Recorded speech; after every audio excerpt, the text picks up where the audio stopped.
senador, presidente dessa sessão Isalci, senador Assir Gurgás, todos os funcionários dessa casa, assessores que aqui estão, telespectadores da TV Senado, ouvintes da Rádio Senado.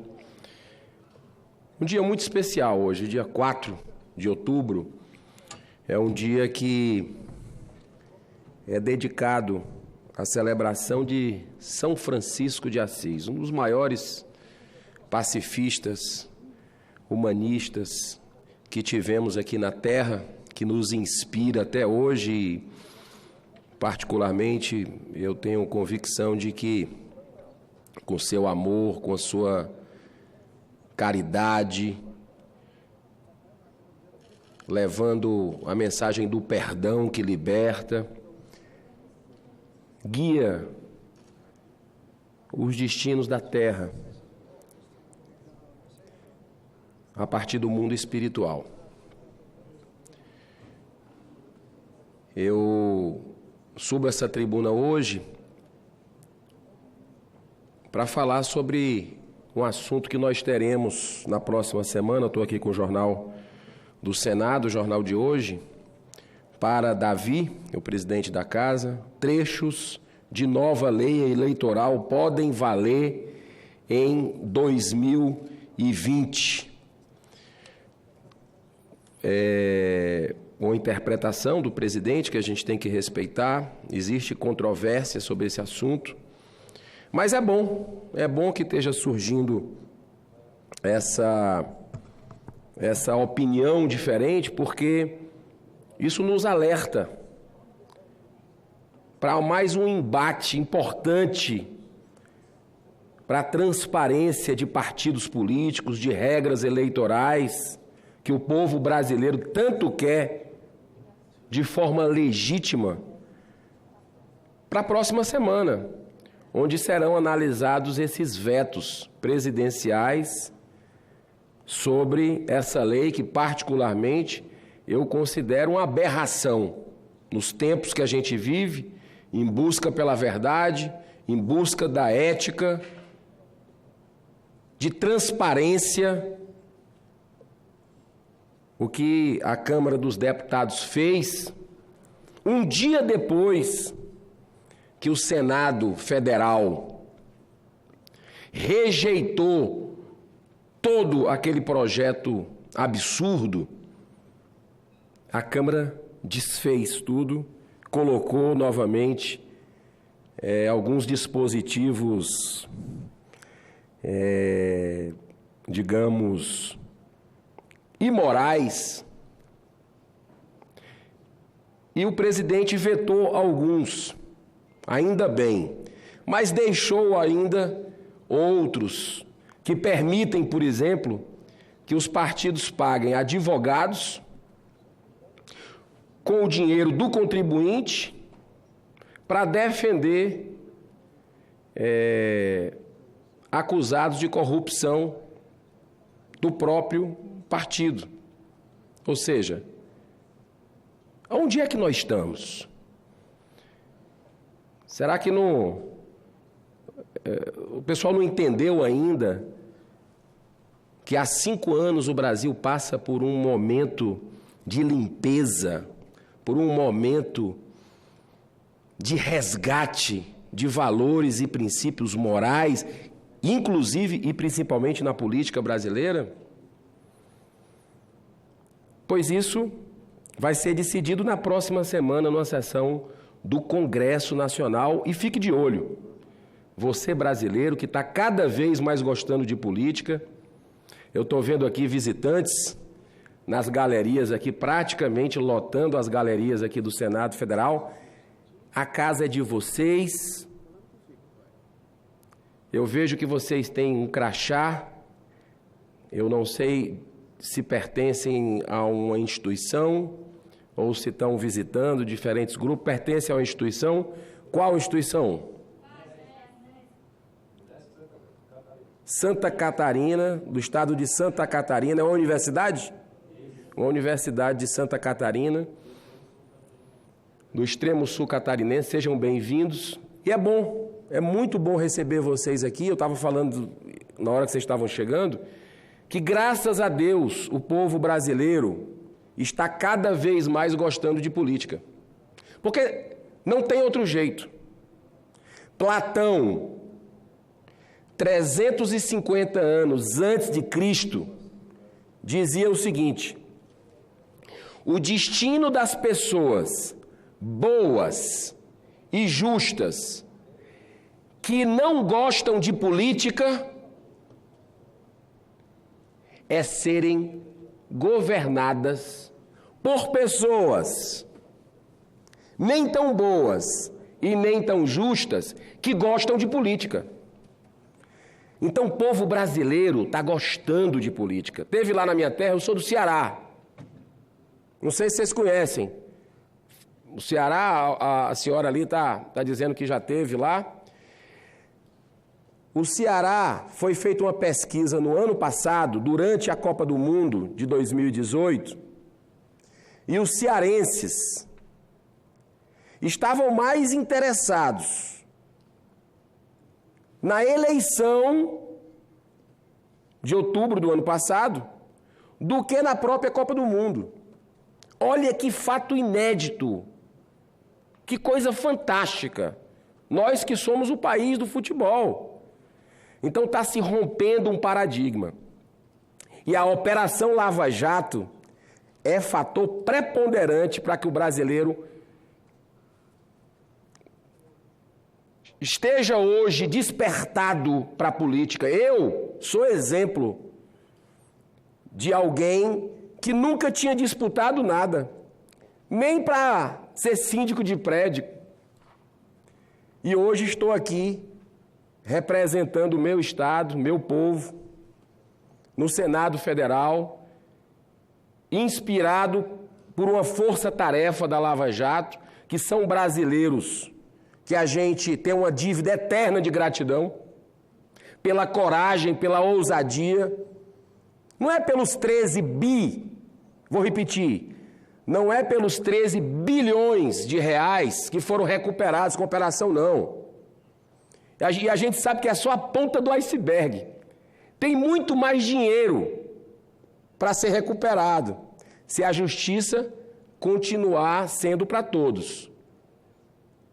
Mas, principalmente, porque tem mais gente para ser punida. Errou, tem que pagar. E hoje nós estamos vivendo um momento, vocês estão em Brasília, visitando agora Brasília, as pessoas que estão em casa, pelo Brasil afora, estão nos ouvindo, nos assistindo, mas aqui eu posso dizer para vocês, em Brasília está acontecendo um plano para, aos poucos, destruir a Lava Jato. E olha o que eu vou falar. São os 3 poderes que estão envolvidos. Isso é grave, mas é verdade. E a verdade tem que ser entregue. Poder executivo, poder legislativo e o poder judiciário. É um poder protegendo o outro. E a população não aguenta mais isso, com razão. E precisa se manifestar. Precisa. Não apenas nas redes sociais, que também é importante, mas sensibilizar o parlamentar que votou, ir para as ruas. Isso toca. Os parlamentares sentem, os governantes sentem, até os ministros do Supremo Tribunal Federal, que são 11, que alguns deles se acham verdadeiros deuses, também sentem. E é importante. Um grande abraço para vocês, sejam sempre bem-vindos à casa de vocês. É importante que vocês participem. E se alguém aí tem fé, seja católico, evangélico, espírita, de outra religião, ore pelo Brasil. porque a guerra é espiritual e a gente precisa de orações, os governantes precisam, para terem força, saúde, discernimento para fazer o que tem que ser feito. Nós vamos aqui fazer o nosso papel e eu tenho certeza que vai dar tudo certo, porque o destino desse país é fantástico. Esse país tem tudo, todos os recursos possíveis. Ele não é rico não, o Brasil, ele é riquíssimo. Mas a gente não pode retroceder no combate à corrupção, porque essa chaga que deixou o país décadas e décadas de joelhos e com crescimento travado, tendo aí 13 milhões de desempregados buscando emprego, algo vergonhoso. O Brasil está passando por uma situação dessa.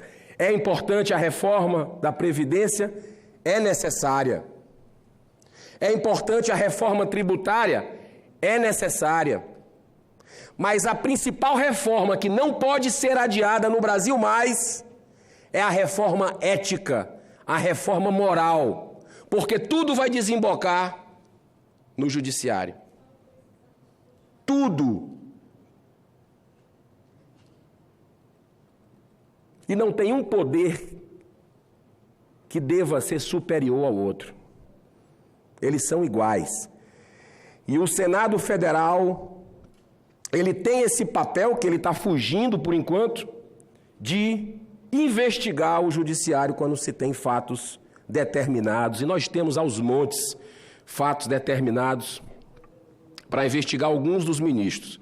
Eu gosto sempre de dizer que o Supremo Tribunal Federal é muito importante, assim como o STJ é muito importante para a democracia. Mas estão alguns dos seus ministros com fatos determinados que precisam mostrar que não tem nada a temer, que não tem nada errado. E isso é essencial para que se abra essa caixa preta e a gente veja. Porque nós sabemos que a maioria daqueles ministros são cumpridores dos seus deveres, estão fazendo o seu papel com dignidade. Mas pela atuação de alguns, pela névoa que envolve algumas decisões, alguns fatos, com documentos e tudo que nós temos aqui acesso, acaba manchando a imagem dessas importantes instituições e que isso atrasa, isso causa insegurança jurídica, até para atrair investimentos para o Brasil. Até para atrair investimentos para o Brasil, que vão gerar empregos. O pessoal lá no exterior diz assim, poxa, esse país é sério com essas decisões que estão acontecendo aí? O pessoal querendo combater a corrupção de um lado, Ministério Público, Polícia Federal, Justiça Federal, e por outro lado, umas decisões absurdas que suspendem inquéritos, investigações, porque tem parentes de ministros envolvidos. Óbvio, é só a gente pensar, é só a gente refletir um pouco. É óbvio que isso trava o nosso crescimento e a gente precisa se libertar dessas algemas da corrupção e nós estamos próximos disso. E pode ter certeza que nós vamos aqui nos dedicar no limite das nossas forças até que consigamos, porque água mole em pedra dura tanto bate até que fura. Nós viemos para cá para cumprir esse papel e nós vamos cumprir esse papel. Cada dia nós temos senadores aqui que se sensibilizam. Ontem mesmo, o senador Marcos Rogério já admitiu que não tem outro caminho, que é uma questão de tempo, o impeachment de ministros do Supremo. Fiquei muito feliz, saí daqui alegre, senador Exalci, com a declaração do nosso colega senador Marcos Rogério, que é um jurista, que é um cara que entende a lei e viu que essa decisão do Supremo Tribunal Federal dessa semana é algo escabroso. Então nós temos outra batalha na próxima semana. Aqui é isso. É dia após dia. E nós precisamos que o povo brasileiro acompanhe, que o povo brasileiro se manifeste, sensibilize. Semana que vem são os vetos que serão analisados, os vetos dessa lei que afrouxa regras eleitorais, a mini reforma eleitoral, que mais uma vez eu repito, permite, nós temos que manter esse veto do presidente, esses vetos do presidente, pelo menos isso, já que ele não vetou alguns pontos absurdos, aquele que permite que advogado, que o contribuinte possa pagar, os partidos com seu dinheiro possa pagar advogado para componentes do partido que são acusados de corrupção, que estão sendo investigados. Então, que pelo menos a gente possa manter os vetos que o presidente fez, porque vão querer derrubar os vetos. Na sessão do Congresso semana passada, essa semana, na semana passada e na semana retrasada, nós obstruímos. Um grupo de senadores obstruiu, fez cair a sessão porque a gente sentiu que iria perder. Importante a população saber que agora não vai ter como escapar. A obstrução não deve funcionar. Nós vamos tentar fazer, mas não deve funcionar porque está chegando no limite. E a mobilização deve acontecer para a derrubada dos vetos e é importante a população cobrar, acompanhar, para que sejam pelo menos mantidos os vetos do presidente, algumas aberrações que tem ali. Eu queria me encaminhar para o encerramento, registrando a presença aqui nessa casa do Louro Maia. Está ali sentado, ele que é um radialista da Rádio Assunção, lá do Ceará, tem um programa campeão de audiência, filho de peixe, peixinho é, pai dele, Fernando Maia, um dos jornalistas mais respeitados do estado inteiro, pessoa íntegra, correta, que faz um trabalho com muita maestria no Ceará há décadas. Eu queria encerrar, presidente,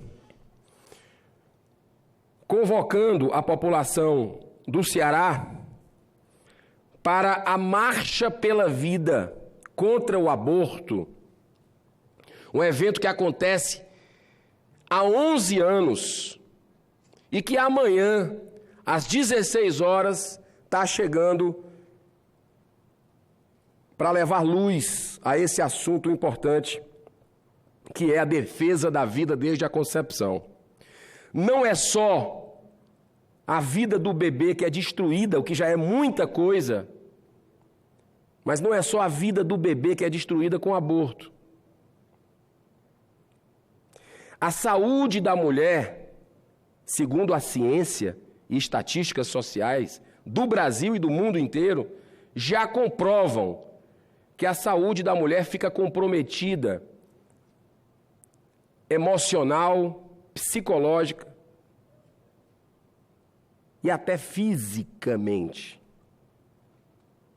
A mulher que faz aborto, em relação à mulher que não faz aborto, ela tem uma propensão maior a desenvolver problemas como crise de ansiedade, depressão, envolvimento com álcool e drogas e o suicídio, que está acontecendo uma pandemia mundial.